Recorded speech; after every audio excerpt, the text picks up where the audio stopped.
অন্ধকারের ছায়া। লেখক পিয়াল গুহ। পর্ব ৩।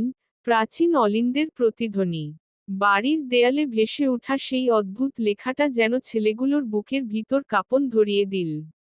তোমরা শুরু করেছ, শেষ দেখার সাহস রাখো। উৎস পেছনে তাকিয়ে দেখল, বাকিরা স্তব্ধ। দীপ্তর ঠোঁট কাঁপছে, অনিক চোখ বন্ধ করে মা কালীর নাম জপছে। উৎস বলল, ভয় পেলে চলবে না। মনে রেখো, আমরা মায়ের আশীর্বাদ নিয়ে এসেছি। চল, নিচে যাই। দরজাটা ভালোভাবে দেখে আসি। নিচে নেমে ওরা দেখতে পেল, পেছনের বারান্দার দরজাটা খানিকটা খোলা। বারান্দার বাইরে একটা সরু পথ, যা চলে গেছে একটা পুরনো পুকুর ঘাটের দিকে। অদ্ভুত ব্যাপার, পুকুরের জলে আকাশের তারা ঠিকরে পড়ছে না, বরং এক কালচে, থমথমে অন্ধকার জলের ছবি। হঠাৎ ঘাটের এক কোণা থেকে ভেসে এলো বাঁশির সুর। শুভর কণ্ঠে আতঙ্ক।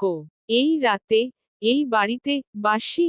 উৎস জবাব দিল, আমরা যত ভয় পেয়ে পালাতে চাই, রহস্য তত কাছে আসবে।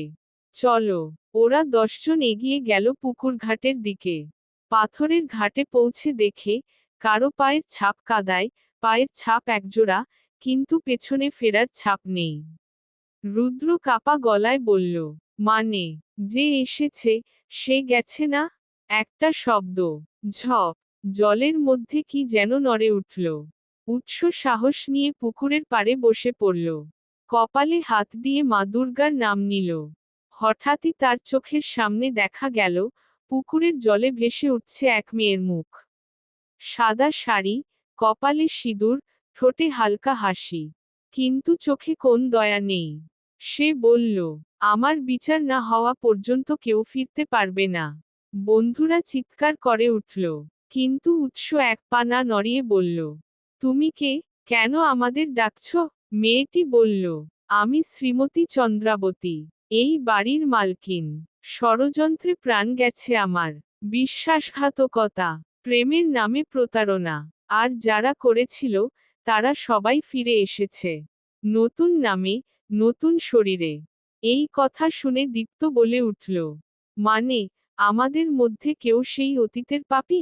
পুকুরের জল তীব্রভাবে কেঁপে উঠল। মেয়েটি বলল, হ্যাঁ, সেই অভিশপ্ত আত্মা এখন তোমাদের মধ্যেই একজন। পরবর্তী পর্বের জন্য অপেক্ষা করুন। চলবে।